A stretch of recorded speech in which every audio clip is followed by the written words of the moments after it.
that's the funny thing. I've gotten so much notoriety from using my own voice when my head is full of characters, and these just, I mean, and this year, a lot of people don't know that I was in Ratchet and Clank, Crack in Time.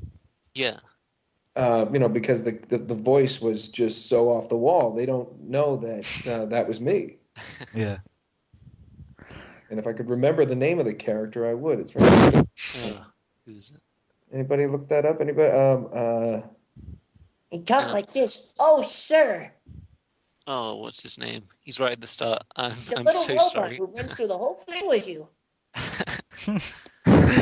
That's quite mind-blowing, I can assure you.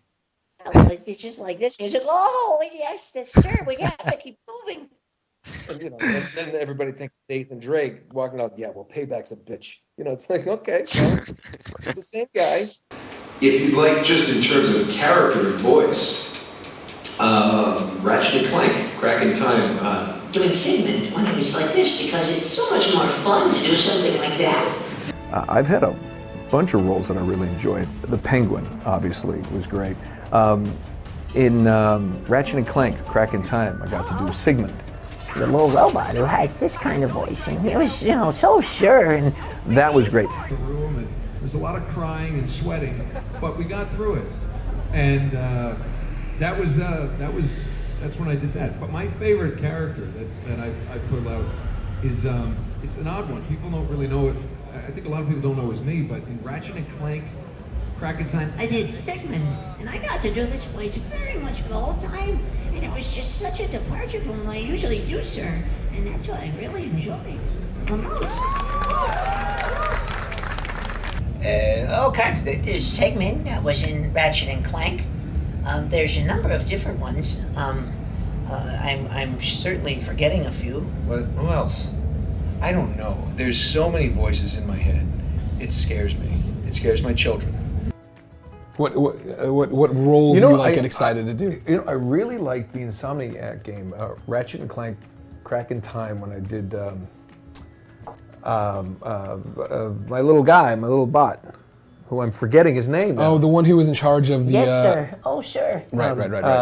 The one he was in charge of... Somebody get on IMDb. What was my name? I'll look it up. Awesome. They're already in the comments like, he doesn't even know the name of it. Sigmund! There we go. Yeah. Sigmund, I remembered last minute. You really pulled it out of that one. He was really fun. He was a fun character. What do you look for in a fun character? What makes a character fun for you? I don't know, the writing was kind of funny, and it was just doing something kind of a silly voice that doesn't really thrash your throat, like some of the Lord of the Rings games when you're doing battles, roars of the orcs and things like that, and doing all these crazy voices for hours. But Ratchet and Clank had such a fun because he was just nervous and just. You're just one of those fun voices you could do the whole time. And it had sort of a lightness to it, and in a lot of games and the things we do, on top of like any lead character, you're going to always play the civilian, or the thug, or the ferocious beast, and you're yelling and doing stuff like that. To play something a little lighthearted every now and then is a lot of fun. So. Hey guys, it's Holly here for PlayStation Access. I'm with Nolan North, and I've got a challenge for you today. What are we doing? I have a list here of characters you've played.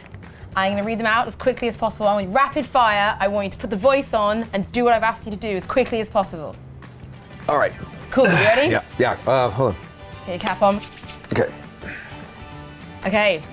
Sigmund pitches to Ratchet why he should be the new Clank. Well, sir, I would very, very much like to take over his job because I think I'm much better suited to it than he is. Moving swiftly along, John says, you have literally been in every game. That's not true. Which voices are you most proud of doing and why?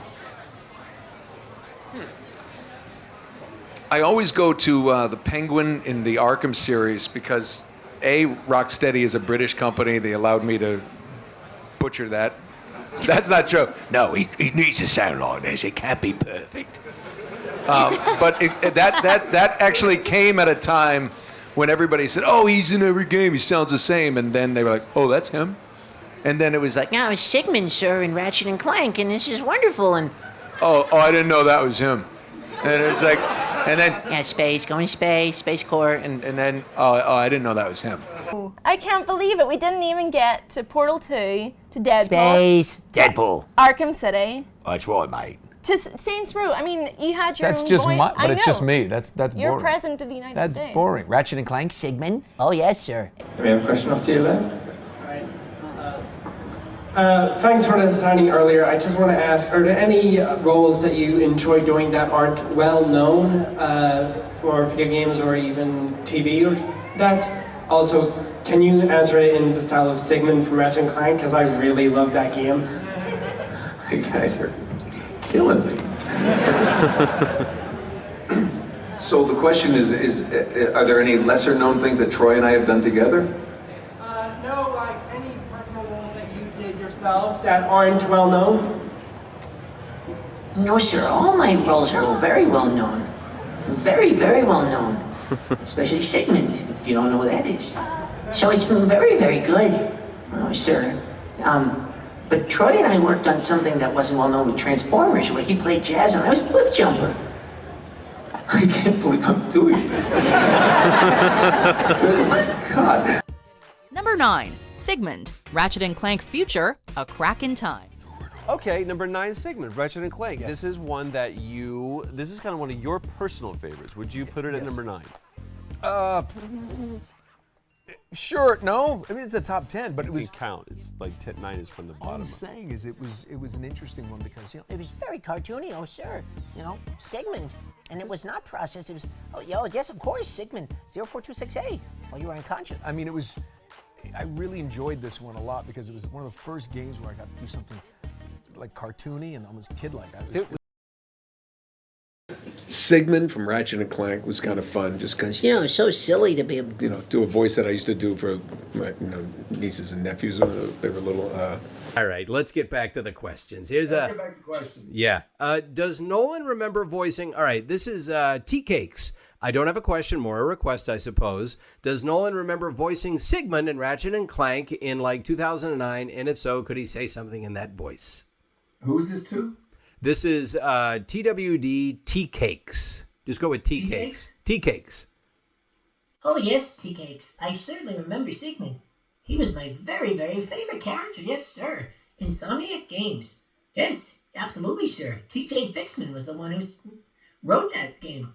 It was wonderful.